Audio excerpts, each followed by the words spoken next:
Ini udah kita sebutkan juga, tujuan dari IDE itu identifikasi anomali, pola, hubungan antar variabel, hipotesis awal, hingga menghasilkan kesimpulan dan rekomendasi.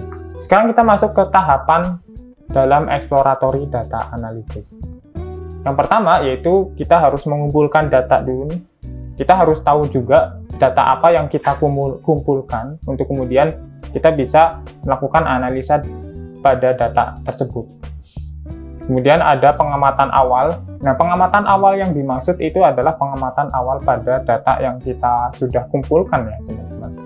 Kemudian penyelidikan variabel, apakah ada korelasi atau hubungan tertentu antar variabel pada data tersebut. Kemudian kita visualisasikan temuan kita. Beberapa hal yang perlu diperhatikan dalam pengumpulan data yaitu ada 3 ya teman-teman yang kita sebutkan, yaitu pemilihan sumber data. Yang pertama, sumber data yang kita pilih yaitu bisa memastikan apakah data yang kita ambil itu berkualitas atau memiliki pola atau berbunyi atau tidak. Data yang buruk atau tidak tepat itu bisa menghasilkan kesimpulan yang salah juga nih, dan ini yang bahaya juga. Nah, kemudian yang kedua tentang memahami data yang akan digunakan. Jadi sebelum kita menganalisis data yang kita punya, kita harus tahu nih datanya apa nih. Gitu. Jangan sampai kita analisa data yang sebenarnya kita nggak tahu datanya itu apa. Gitu. Memahami data itu termasuk memahami tentang struktur, format, hingga understanding the data. Maksudnya data ini itu buat apa. Kemudian yang ketiga yaitu kriteria untuk memilih sumber data yang baik.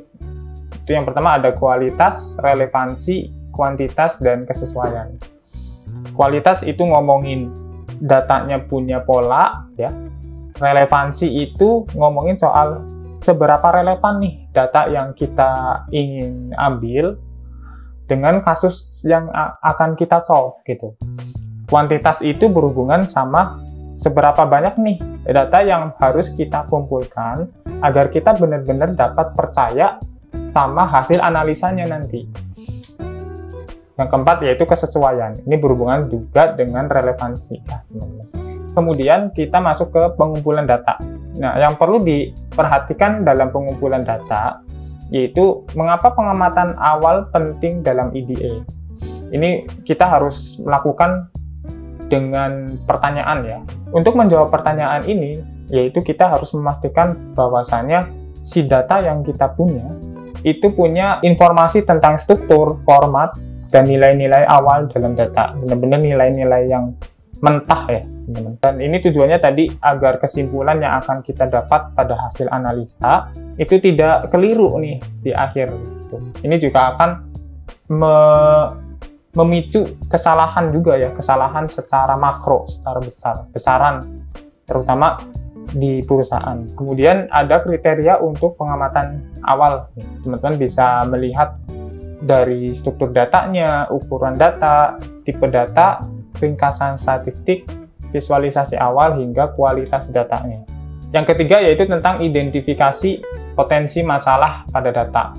Nah, identifikasi potensi masalah itu secara general ya, meskipun nanti ketika kita terjun di lapangan, identifikasi masalah pada data itu macam-macam masalahnya. Tapi yang general itu seperti duplikasi data, ketidakcocokan format, hingga kesalahan pengukuran.